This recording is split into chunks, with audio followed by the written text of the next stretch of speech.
Yellowstone is a national park located in the U.S. state of Wyoming, though it extends into both Idaho and Montana. Yellowstone, the first national park in the world, is known for its wildlife and its many geothermal features. It is part of the South Central Rockies forest ecoregion. Yellowstone National Park spans an area of almost 3,500 square miles consisting of lakes, canyons, rivers, and mountain ranges.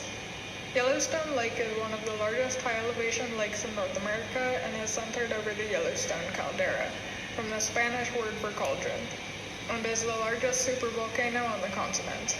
The caldera is considered an active volcano. It has erupted several times in the past 2 million years.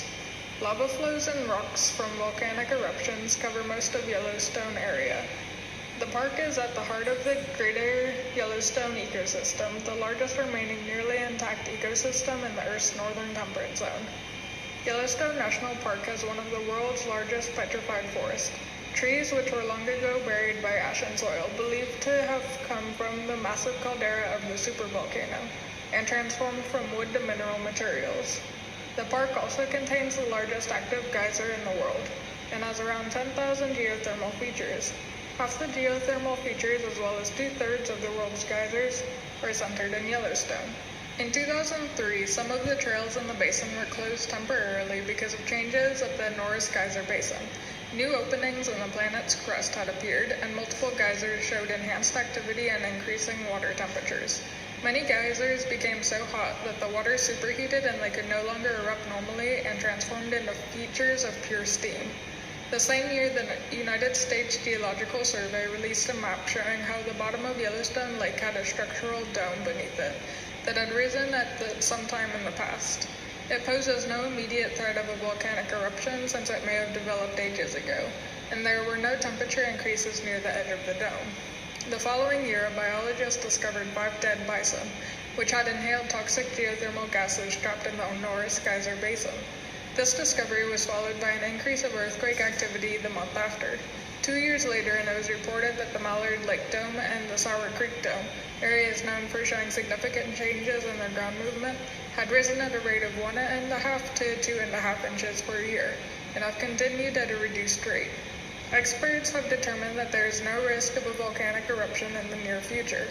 These changes exhibit the constantly changing nature of Yellowstone's hydrothermal system.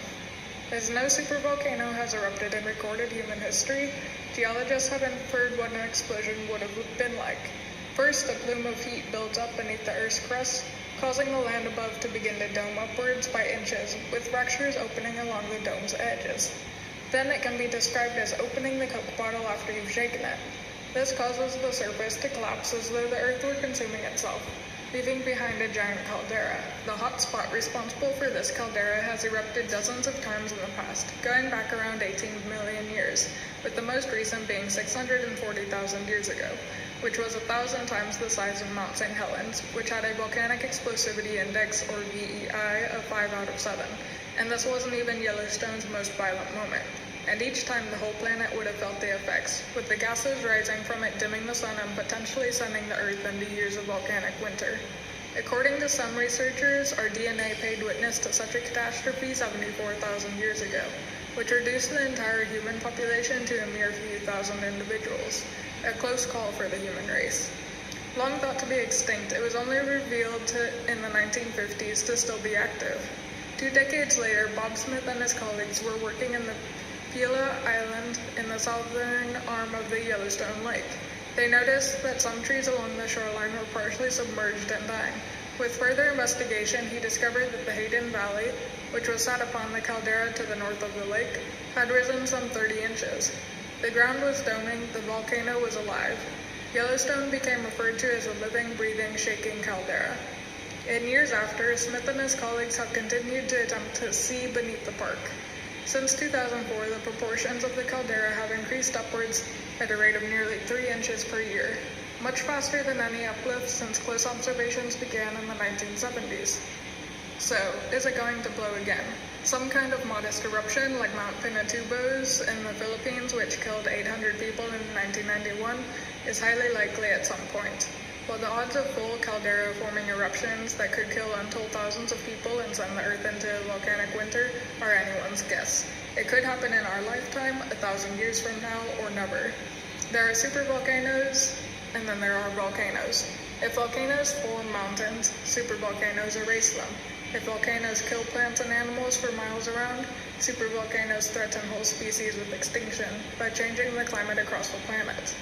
I plan to visit Yellowstone National Park in January of 2020, and I will give a presentation to my international classmates on the topic.